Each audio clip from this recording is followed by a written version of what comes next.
Fitzpatrick on a 5-minute limit. Thank you, Mr Deputy Speaker.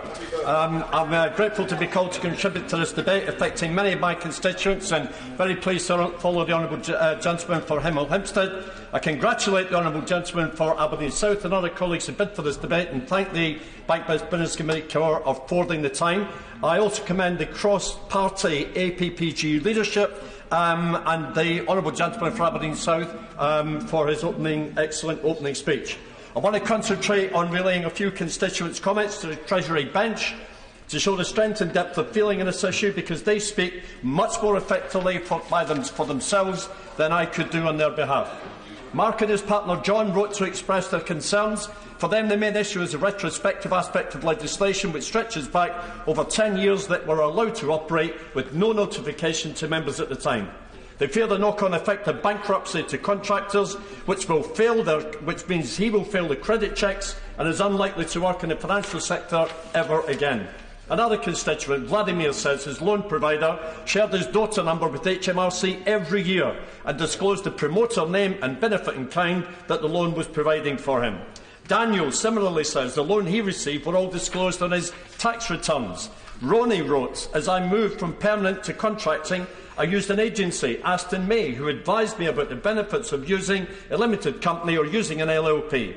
I also used a UK chartered accountant who was fully aware of the LLP I was working for. Amjad got in touch to say, and I quote, "This issue has taken over my life since I received a letter from HMRC last August," and makes the same point about fully declaring. Another constituent facing serious trouble, Rehan, wrote, "On a personal level, the threat of loan charges made me incredibly stressed and physically unwell." Todd, like many in his position, contends there was nothing disguised nor contrived about the arrangements. Taxpayers described in detail exactly what their tax arrangements were under daughters. Another constituent, Abdul, said, if the schemes have always been defective, why did HMRC not write directly to affected individuals and advise them of this?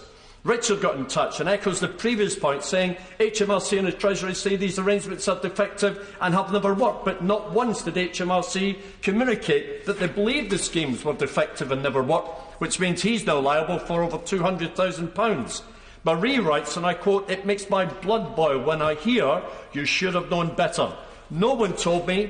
I'm not an expert in tax. I'm risk averse, and I would not have entered into the arrangement if I even had a sniff that it was not legal. I've already had to sell my house to pay the first lot of APNs which came through and don't have any savings or a home." Mr Deputy Speaker, the solid theme of frustration, confusion and bleak despair runs through every email, letter and meeting I've had on this. HMRC and the Minister keep saying this isn't retrospective, the average amount is 13,000 and everyone knew what they were doing.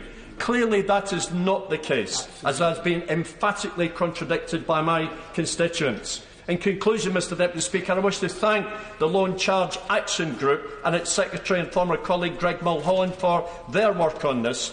3 recommendations for their report stand out for me, and they are certainly reasonable, as a number of colleagues have already said this morning. Firstly, the request for a 6-month delay to the loan charge. Secondly, a 24-hour HMRC-funded mental helpline to help prevent more suicides. And finally, a full and proper review led by an expert tax judge.